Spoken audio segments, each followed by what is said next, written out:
Trees are peculiar organisms.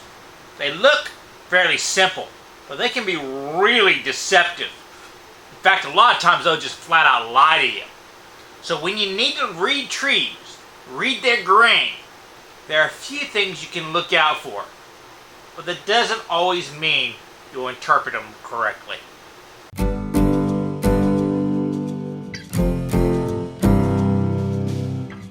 The problem is, we live in a digital age. We live in an age of pixels, of squares, rectangles, and stuff like that. And a tree is none of those. We want our boards to be nice, straight, and all that kind of stuff, and we expect them to be somewhat homogeneous. If you get a long, straight board, well, obviously it came from a long, straight tree. But there's no such thing. Trees, they're fat on bottom, they go thin up top. At some points, they just veer off and their size dramatically shrinks. It's all variable. So if you take a nice, straight board out of that tree, maybe it goes with the grain, but maybe the grain comes across, and you just never really know. Because right here you can see that, the grain probably followed the outside of the tree, so it's nice and straight. But if it's following the outside of the tree here, it's coming off of that branch, and then it's coming over and coming, it's all messed up. And then you get down towards the trunk and it really gets freaky. And being able to read that grain is a key factor in being able to work the wood with our blades. So, in the real world, a tree does grow up straight. Okay? The grains go up towards the side. And in an ideal world, you would get your grain going straight up and down. So straight, in fact, that you could plane in both directions and it would still be going with the grain. You would never be coming across. But, yeah, that's not the real world. Most of the time, we get boards that come out, for some reason, at a slight angle to the grain.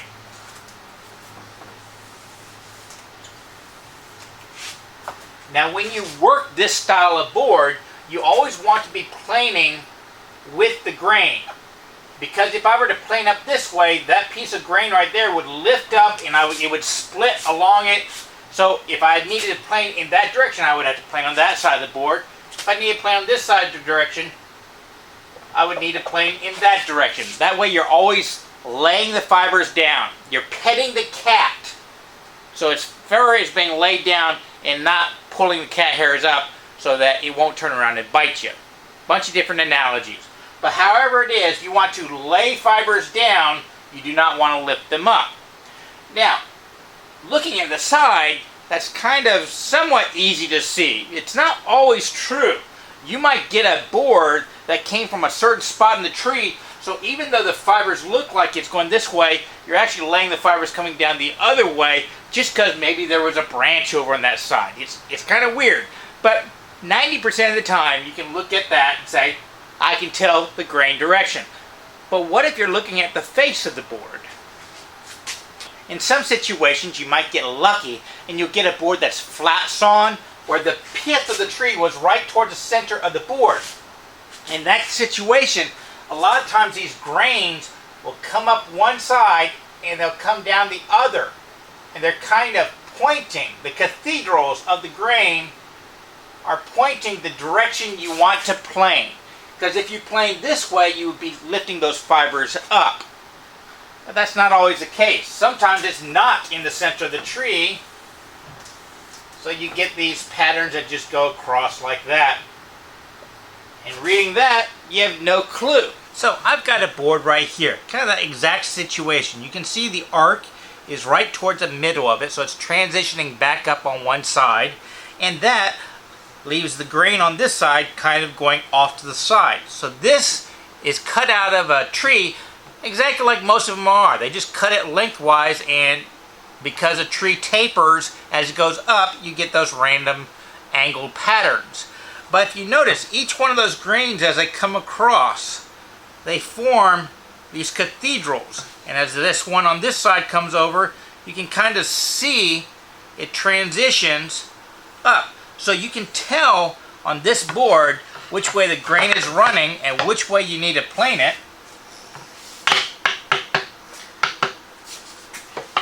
by just going with the way the arrows are pointing. So you get a nice smooth surface. Now if I were to reverse that, all of a sudden it's tearing out. You can see it's not nearly as shiny, it's not nearly as rough, and I do have my plane set up to go against a grain with a really tight mouth and thin shavings, but I'm getting tear out. It's nowhere near as nice.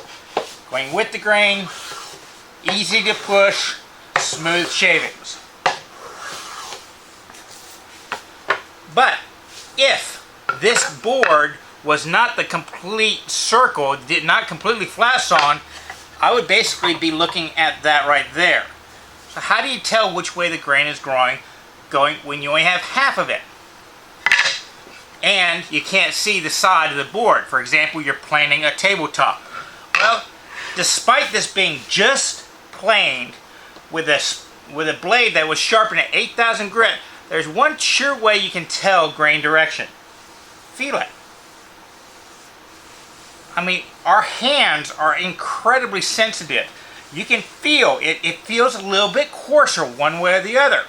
You don't believe me? Go out in the shop and try it out on a raw board. Not one that has any kind of finish on it, because the finish will kind of build up on top. Even stuff that soaks in and dilute that. But if you just feel wood, you can kind of feel the grain direction. And that's why when you see masters, like they're planing out a highly figured table, they're constantly coming over and feeling it, because they can feel which grain, the way the grain is going, which direction to go. So they'll sit there and they'll be scraping it, kind of feeling it and scraping it. Our hands are the best tool we have for reading grain direction. You would be really surprised at how sensitive they are. Try it out, see if it works for you.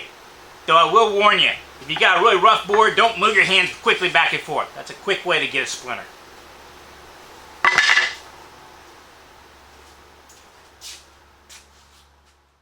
So for today's bonus, I would like to talk about those Japanese Kimiko pattern kind of panels. Becoming really popular. It's an area of woodworking I would really like to explore on my personal side projects in the future. But before we do that one, if you like this video, please do me a favor. Like, favorite, subscribe, do all those social medias. And if you'd like to support and patronize us a little bit more, you can visit my website, wortheffort.com, where I do some blog posts. I'll probably be posting some plans in the future. And I also have an online store where I sell not only my own woodworking, but some swag, such as the t-shirts and hats, and I'll probably be doing some sticker packages in the near future. All those sales really does help me out, and I like to do a lot more project-based stuff, but I just need the funds to buy the material. Now back to Kimiko Panels. It's something I've been exploring quite a bit, and I really do want to dive into, and I found a web channel I really like, Mike Farrington.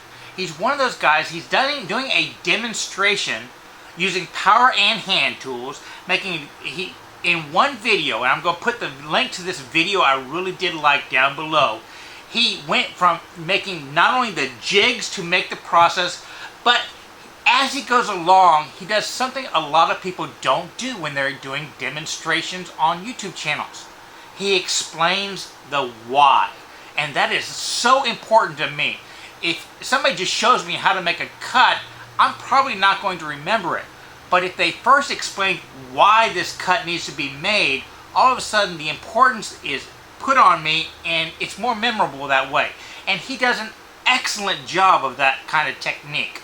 He's a really great educator, and this video down below, it's enjoyable to watch even if you're not interested in this style, because it shows the finesse you can get, and it should open up your minds for a lot of different things you can do with the jigs that he shows you how to build. Mike Farrington, I'll put a link down below. You'll really enjoy it.